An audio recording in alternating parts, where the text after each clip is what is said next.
we now present George Edwards in the Adventures of Marco Polo.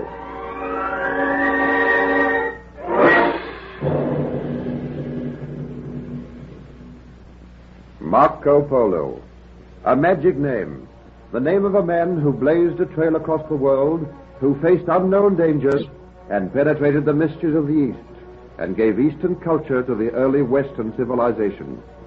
Marco Polo, a gay, dashing cavalier, facing death and danger with a laugh on his lips, living and loving, winning new friendships and new loyalties, and leaving a history of remarkable endurance and heroic endeavor, ranking with the great heroes of the world.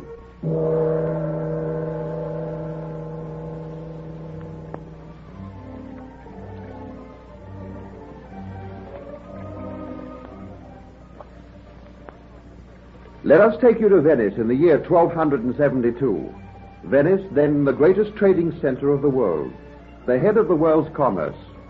Venice, city of busy gondolas plying over sun-kissed waters. And in the heart of Venice we find the great home of Niccolo Polo, wealthiest of the Venetian merchants. Inside the palatial home we meet Niccolo Polo in his gown of rich velvet.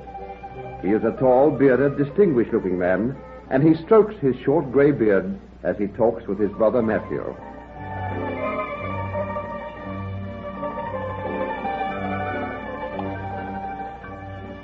Maffeo, my brother, it is high time that my son Marco began to take life seriously.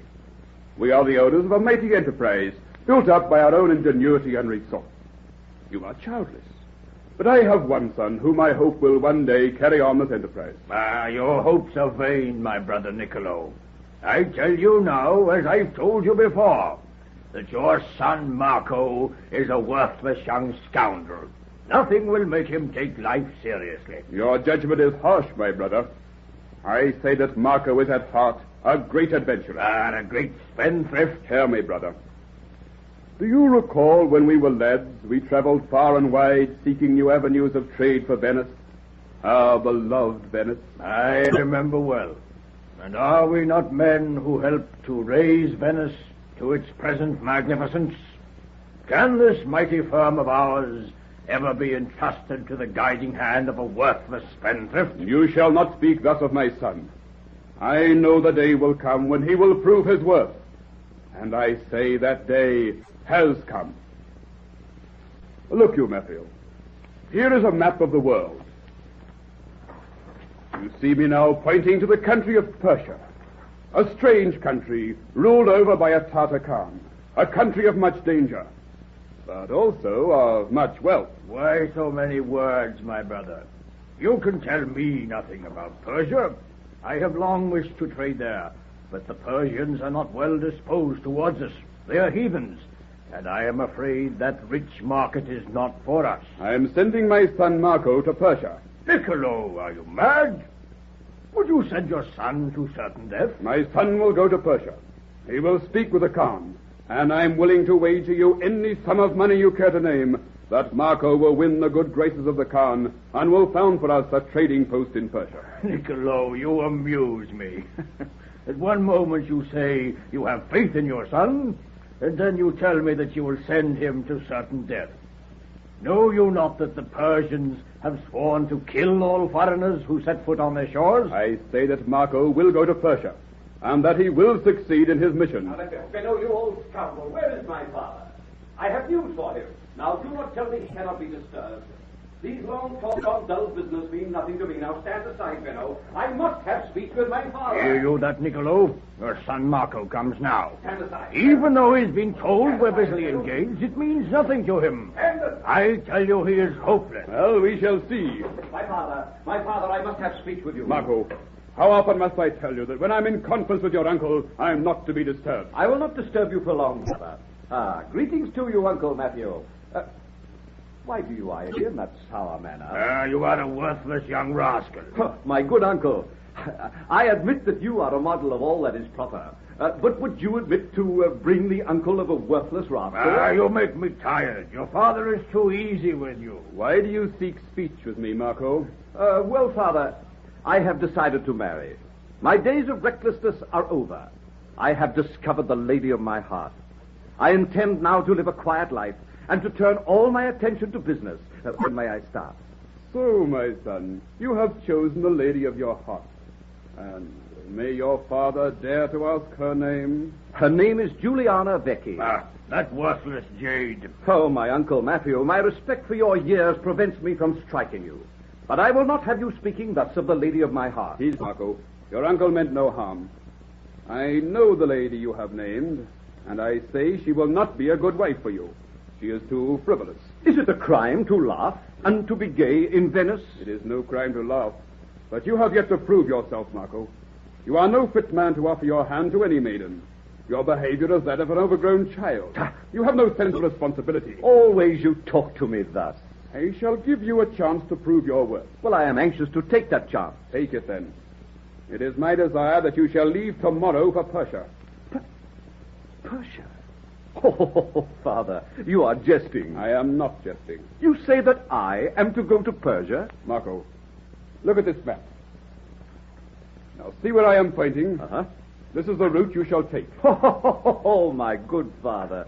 I know that you appreciate a joke, but let me assure you that I do not appreciate your joke about going to Persia. Why should I go to Persia? Why, I would sooner go to China. Only, of course, I know that is impossible. That is an idea. We might do much trade with China. Now, understand, Father, I am not going to Persia. If I do any work, it shall be here in Venice. Now, I hope to be married within the next few weeks. You are going to Persia, my son. I am not. See, he defies you, my brother. Hear me, Marco. It is seldom that I use my authority with you. It's a great tragedy to me that your mother died when you were but a small child. But you are now a grown man, 18 years of age, and it is time for you to obey my parental orders. I say you go to Persia. And I say I do not. We shall see. Father, it is easy for me to see that you are in no mood to discuss my approaching marriage. But I am sorry I spoke to you in anger. But take my advice and forget this idea of sending me to Persia. I shall speak with you another time. I go now to kiss the lily-white hands of my lady-love Juliana. Well, farewell, Father. Smile kindly on me, Uncle Maffeo, and do not forget to tell my father that you think I am a worthless scoundrel. Well, Niccolo, perhaps now you are ready to admit that your son is worthless. My son shall go to Persia, and he will not wed Juliana. You have my word for that, my brother. I shall now send for Benno. He has been Marco's servant these many years, but he will obey my orders, and he will accompany Marco to Persia.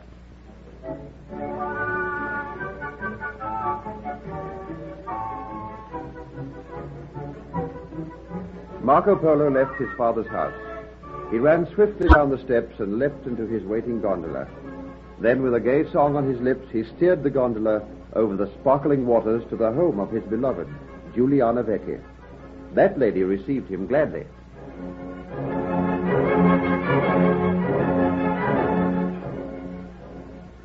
Marco, why have you come again so soon? Because I love you, Juliana.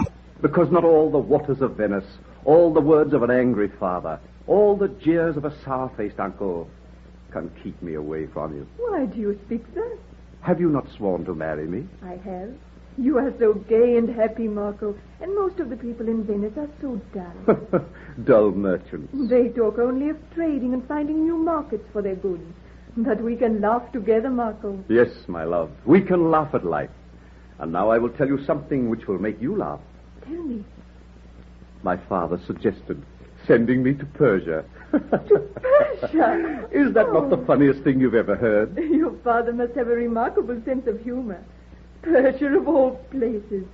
Why, they kill foreigners there. Well, they are not going to kill me. I shall be too... Nestle in my arms, Juliana. I will say something that will not make you laugh. I love you, Marco. What else do you wish to say to me? Joy of my heart. We shall teach these sour-faced greybeards a lesson. Tomorrow night, in my gondola, we shall elope under the starlit Venetian skies. I will bring the gondola to the steps of your house. You will be waiting. Then together, we shall elope. A priest will be ready to marry us. Does that appeal to you, Juliana? Marco, how wonderful. But tell me this. Will not your father deprive you of his riches if you marry against his will? Oh, my father can forgive me anything. And when the marriage is an accomplished fact, He will accept it. Oh, fear not, my love. We will find happiness and gaiety, and we will always have riches. I am glad of that. In order to enjoy perfect love, one must have riches.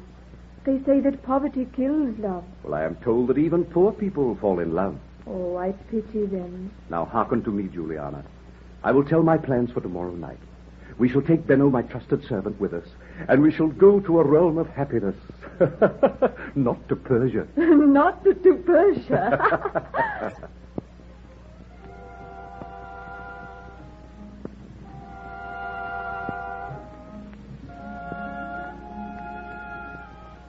The next day, Marco Polo spent in preparation for his elopement with Giuliana Becchi. And as the velvet Venetian night spread a pall of stars over the glorious city of Venice, Marco Polo stepped into his gondola. His servant Benno was awaiting him, and the two men conversed as the gondola glided through the waters towards the steps to Giuliana Becchi's home. Benno, this is the greatest night of my life. And what a night for adventure, for love. Every star seems to shine down a benediction on me. Soon I will be clasping my beloved Giuliana in my arms. I tell you, Marco Polo, you should turn back. No. Oh, the Lady Giuliana is a vain, frivolous woman. She will never bring you happiness. Benno, when you speak like that, you sound exactly like my Uncle Maffeo. As an old and trusted servant, you have many privileges, but you may not speak against the lady who is soon to be my wife. But have you no thought for your father? He has great hopes for you, Marco Polo. I will not fail my father. Once I am married, he will find that I am a different man. No, you are too young to marry, a mere boy of 18. Those who marry young have more time to enjoy the happiness of marriage. You are me because you have never married. Have you ever been in love? Only once, and that was with a kitchen maid. I used to visit her, and she would prepare succulent morsels to tickle my palate. Why did you not marry her? She ran away with a footman, and now she is old and fat and ugly. I think she has forgotten how to cook. Look, is there someone standing on the steps? On the steps? Is it Giuliana? I see two figures standing on the steps. Perhaps the Lady Giuliana brings her maid. Perhaps. Bring the gondola alongside the steps. Is that you, Giuliana? What does this mean? There are many men here on the steps. Yes, my son. We have been hiding in the shadows. You men seize Marco Polo and burn him, Father. Father, what means this? Father, answer me. Tell me, what does this mean? What does this mean, Father? It means, my son, that you are... Father? It means, my son, that you are going to Persia.